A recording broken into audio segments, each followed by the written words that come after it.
Para pengemis dan pemulung yang terjaring ini merupakan mereka yang kerap meminta dengan membawa becak atau gerobak.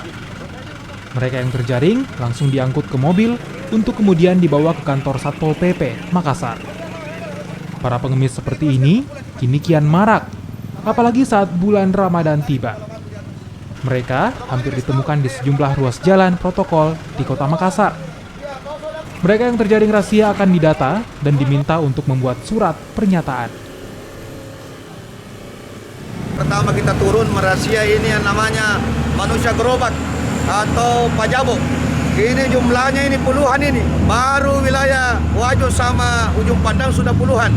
Kita belum tahu dari daerah lain. Ini kan ada gejala masyarakat yang menengah ke bawah itu masuk ke dalam kota. Kami juga himbau kepada pengendara jalan. Jangan sekali-sekali membagikan langsung kepada mereka.